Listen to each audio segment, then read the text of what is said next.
श्रीमद भागवत स्कंद 3 अध्याय 31 मनुष्य योनी प्राप्त झालेल्या जीवाच्या गतीचे वर्णन.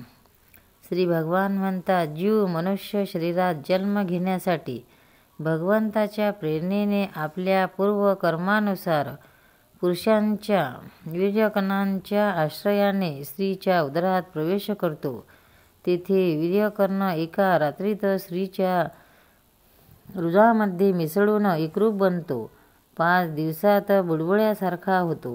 10 दिवसात बोरासारखा थोडासा कठीण होतो आणि त्यानंतर मांसपेशी आणि अंडज प्राण्यामधील अंडजाच्या रूपात त्याचे रूपांतर होते. 1 महिन्यात त्याला डोके उत्पन्न होते. 2 महिन्यात त्याला हात, पाय इत्यादी अवयव तयार होतात आणि 3 महिन्यात नखे, रोम, हाडे, चामडे, उत्सर्जन, इंद्रिये तसेच अन्य छिद्रे उत्पन्न होतात. 4 महिन्यात त्याच मांसादी 7 धातू उत्पन्न होतात. 5व्या महिन्यात तहान भूक लागू लागते आणि 6व्या महिन्यात पापुंद्र्याने लपेटला जाऊन तो उजव्या कुशीत फिरू लागतो. त्याच वेळी मातेने खाल्लेल्या अन्न, पाणी इत्यादीपासून त्याच्या शरीरातील सर्व धातू पुष्ट होऊ लागतात आणि तो कृमिकीटकांचे उत्पत्तीस्थान असलेल्या निकृष्ट मूलमूत्राच्या खड्ड्यात पडून राहतो. तो कोमल असतो म्हणून जेव्हा तेथील भूक लागलेले किडे त्याच्या अंग प्रत्यंगाला टोचे मारू लागतात तेव्हा अत्यंत क्लेश होऊन तो क्षणोक्षणी मूर्छित होतो. मातेने खाल्लेल्या कडवट, तिखट, गरम, खारट, कोरडे, आंबट इत्यादी उग्र पदार्थाच्या स्पर्शाने त्याच्या सर्व शरीराला पीडा होऊ लागते. तो जीव मातेच्या गर्भाशयात पापुद्र्याने झाकलेले आणि आतड्यातील वेढलेला असतो. त्याचे डोके पोटाकडे आणि पाठ व मान गोलाकार असलेली असते. पिंजऱ्यात बंद असलेल्या पक्ष्याप्रमाणे तो पराधीन आणि अवयवांची हालचाल करण्यास असमर्थ असतो. यावेळी अदृष्टामुळे त्याला स्मरणशक्ती प्राप्त होते. तेव्हा आपली शेकडो जन्मातील कर्म आठवून तो बेचैन होतो. श्वास कोंडलेल्या अवस्थेत त्याला कसली शांती मिळणार. 7वा महिना सुरू झाल्यानंतर त्यातच ज्ञानशक्तीचा उगम होतो. परंतु प्रसूती वायूच्या हालचालीमुळे तो त्या पोटात उत्पन्न झालेल्या विष्ठेतील किड्याप्रमाणे एका ठिकाणी स्थिर राहू शकत नाही. तेव्हा 7दा तुमच स्थूल शरीराने बांधलेला तो देह आणि आत्मा त्यांना वेगळ्याप्रमाणे जाणणारा भयभीत होऊन दीनवाणीने कृपायाचना करीत हात जोडून ज्याने याला मातेच्या गर्भामध्ये टाकले त्या प्रभूची स्तुती करतो. जीव म्हणतो, मी मोठेच अधम आहे. भगवंतांनी मला जी ही गती दाखवली ती योग्यच आहे. ते आपल्याला शरण आलेल्या या नश्वर जगाचे रक्षण करण्यासाठीच अनेक प्रकारची रूपे धारण करतात. म्हणून मी सुद्धा भूतलावर वावरणाऱ्या त्याच्या निर्भय चरणांना शरण आलो आहे. जो या मातेच्या उदरात देह, इंद्रिय आणि अंतःकरण रूप मायेचा आश्रय घेऊन पुण्य पापरूप कर्मांनी आच्छादित राहिल्या कारणाने बद्ध असल्यासारखा वाटतो, तोच मी आपल्या संतप्त हृदयामध्ये स्फुरित होणाऱ्या त्या विशुद्ध, अविकारी आणि अखंड बोध स्वरूप परमात्म्याला नमस्कार करतो. जो शरीरापासून वेगळा असूनही पंचभूतात्मक शरीराने बद्ध दिसतो आणि म्हणून इंद्रिय, गुण, शब्दादी, विषय आणि अहंकाररूप असा जाणवतो, तोच मी. या शरीरादी आवरणाने ज्याचा महिमा कुंठित झाला नाही अशा प्रकृती आणि पुरुषाचा श्रेष्ठ नियंता असणाऱ्या सर्वज्ञ अशा परमपुरुषाला वंदन करतो. त्याच्याच मायेने आपल्या स्वरूपाची स्मृती नाहीशी झाल्या कारणाने अनेक प्रकारच्या सत्वादी गुण आणि कर्माच्या बंधनांनी युक्त अशा या संसार मार्गावर निरनिराळे कष्ट झेलीत जो जीव भटकत राहतो त्याला त्या परमपुरुष परमात्म्याच्या कृपेविना आणखी कोणत्या मार्गाने आपल्या स्वरूपाचे ज्ञान होऊ शकेल बरे? मला जे हे त्रिकाल ज्ञान झाले आहे ते सुद्धा त्याच्याशिवाय आणखी कोणी दिले बरे? कारण स्थलावर जंगम सर्व प्राण्यांच्या अंतर्यामी तेच अंशरूपाने आहेत. म्हणून कर्मजनित जीवरूप धारण करणारे आम्ही विविध तापाच्या शांतीसाठी त्याचेच भजन करीत आहोत.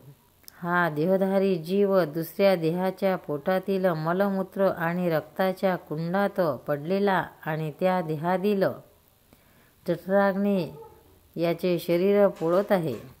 त्यातून बाहेर पडण्याची इच्छा करणाऱ्या हा आपले महिने मोजित आहे. भगवान आता या दीन जीवाला येथून आपण कोठे बाहेर काढणार? स्वामी, आपण फार दयाळू आहात. आपल्यासारखा उदार प्रभूनेच या 10 महिन्याच्या जीवाला असे उत्कृष्ट ज्ञान दिले आहे. दीनबंधो, या आपण केलेल्या उपकारानेच आपण प्रसन्न व्हा. कारण कोणीही आपल्याला हात जोडण्याखेरीज दुसऱ्या कशाने या उपकाराची परतफेड करू शकाल? संसारातील हे पशुपक्षी इत्यादी अन्य जीव तर आपल्या मूळ बुद्धीनुसार आपल्या शरीराला होणाऱ्या सुखदुःखाचा अनुभव येतात. परंतु मी तर आपल्याला कृपेने शमदमादी साधन संपन्न शरीराने युक्त आहे. म्हणून आपण दिलेल्या विवेकी बुद्धीने पुराणपुरुषाचा आपल्या शरीरात आत बाहेर अहंकारयुक्त आत्म्याप्रमाणे प्रत्यक्ष अनुभव घेत आहे. भगवान, अत्यंत दुःखाने भरलेल्या या गर्भाशयात मी मोठ्या कष्टानेच राहत आहे. तरीसुद्धा यातून बाहेर निघून संसाररूप अंधाऱ्या विहिरीत पडण्याची माझी इच्छा नाही. कारण तिथे जाणाऱ्या जीवाला आपली माया वेढून टाकते. त्यामुळे त्याच्या शरीरात अहंबुद्धी निर्माण होते आणि परिणामात त्याला पुन्हा या संसार चक्रातच पडावे लागते. म्हणून मी व्याकुळता टाकून देऊन हृदयामध्ये भगवान श्री विष्णूचे चरण स्थापन करून आपल्या बुद्धीच्या सहाय्याने स्वतःचा अगदी लवकरच या संसारातून उद्धार करून घेईल. ज्यामुळे मला अनेक प्रकारच्या दोषांनी युक्त असे हे संसार दुःख पुन्हा प्राप्त न होत. कपिलदेव म्हणतात, तो 10 महिन्याचा जीव गर्भातच जेव्हा अशा प्रकारे विवेकसंपन्न होऊन भगवंताची स्तुती करतो, तेव्हा त्या अधोमुख बालकाला प्रसूतीचे कारण वायू तात्काळ बाहेर येण्यासाठी ढकलून देतो. तेव्हा ताबडतोब ढकलण्याने ते बालक अत्यंत व्याकुळ होऊन खाली डोके करून मोठ्या कष्टाने बाहेर येते.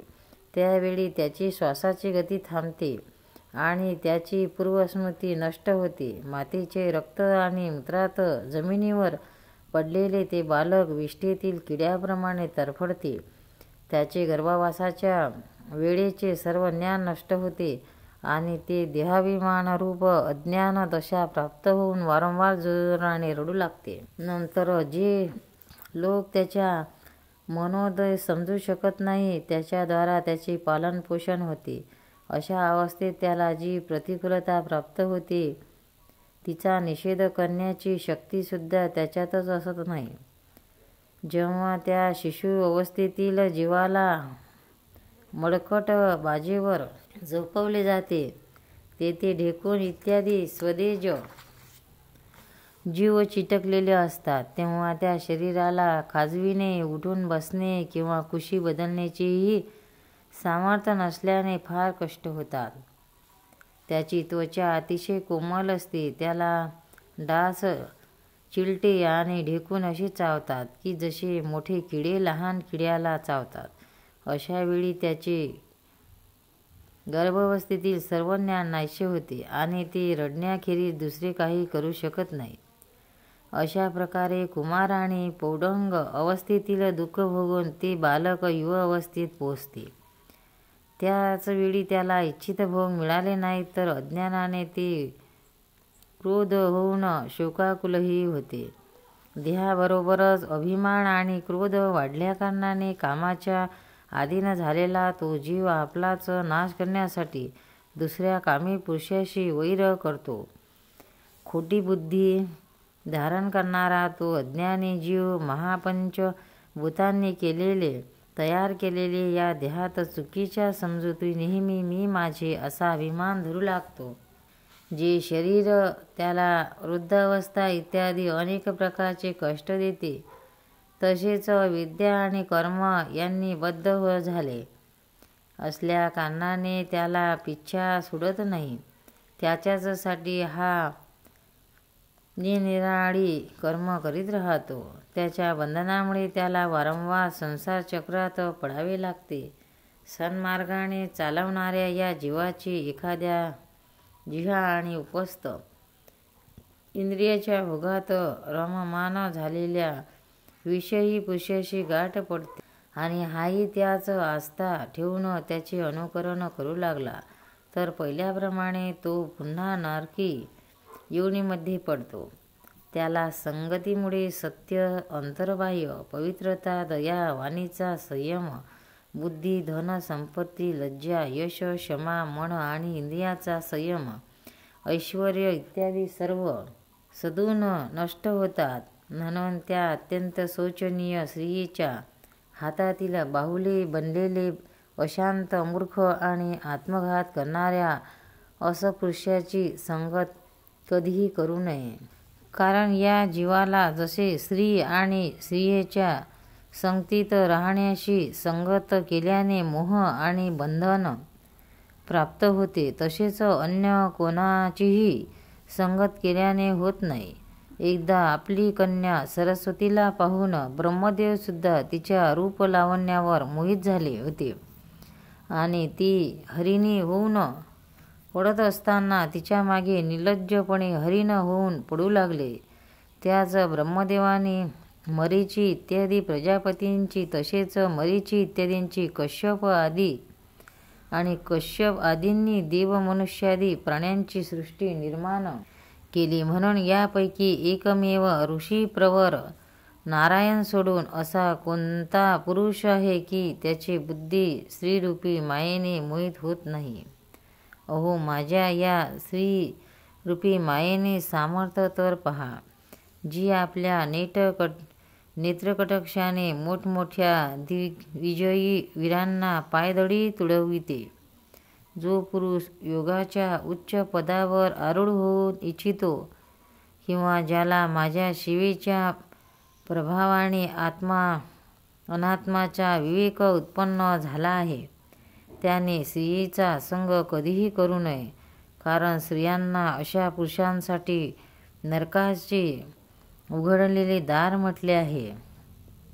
भगवंतांनी रचलेली ही स्त्रीरूपिणी माया जेव्हा हळूहळू कोणत्याही निमित्ताने जवळ येते, तेव्हा तिला गवताने झाकलेल्या विहिरीप्रमाणे आपला मृत्यूच समजले पाहिजे. स्त्रीमध्ये आसक्त राहिल्याकारणाने तसेच अंतसमयी स्त्रीचेच चिंतन राहिल्याने जीवाला स्त्रीयोनी प्राप्त होते. अशा प्रकारे स्त्रीयोनीला प्राप्त झालेला जीव पुरुषरूपात असलेला माझ्या मायेला धन, पुत्र, घर इत्यादी देणारा आपला पती मानतो. अशा रीतीने जसे शिकाऱ्याचे गाणे हरणीच्या नाशाला कारणीभूत होते, त्याचप्रमाणे स्त्रीने त्या पुत्र, पती, गृह इत्यादींना विधात्याने आपल्यासाठी निश्चित केलेले मृत्यू समजावा. जीवाचा उपाधी असणाऱ्या लिंगदेहाने जीव एका लोकातून दुसऱ्या लोकात जातो आणि आपल्या प्रारब्ध कर्मांना भोगीत निरंतर दुसऱ्या देहाच्या प्राप्तीसाठी दुसरी कर्म करीत राहतो. जीवाचे भूत इंद्रिये मनरूपी लिंग शरीर मोक्षपर्यंत त्याच्या समवेत राहते. तसेच कार्यरूप स्थूल शरीर त्याच्या भोगाचे अधिष्ठान आहे. या दोघांनी एकमेकांशी संघटित होऊन कार्य न करणे हाच प्राण्याचा मृत्यू आहे आणि दोघांनी बरोबर प्रगट होणे यालाच जन्म म्हणतात. पदार्थाच्या उपलब्धीचे स्थान असणाऱ्या या स्थूल शरीरात जेव्हा ते ग्रहण करण्याची योग्यता राहत नाही, ते त्याचे भरण होय आणि हे स्थूल शरीर म्हणजेच मी आहे अशा अभिमानाने त्याला पाहणे हाच त्याचा जन्म होय. एखाद्या दोषामुळे जेव्हा डोळ्यामध्ये रूप इत्यादी पाहण्याची योग्यता असत नाही तेव्हा त्यात राहणारे चक्षु इंद्रियसुद्धा रूप पाहण्यास असमर्थ होते आणि जेव्हा डोळे आणि त्यात राहणारे इंद्रिय दोघेही रूप पाहण्यास असमर्थ होतात तेव्हा या दोघांचा साक्षी असलेल्या जीवामध्ये सुद्धा ती योग्यता राहत नाही. म्हणून मुमुक्षु पुरुषाला मरण्याची भीती, दीनता आणि मोह असता कामा नये.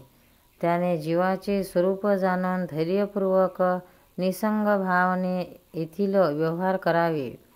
तसेच या माया मोह संसारात योग्य वैराग्याने युक्त असणाऱ्या सम्यक ज्ञानमय बुद्धीने शरीर ही ठेव समजून त्याच्याबद्दल अनासक्त राहून व्यवहार करावे.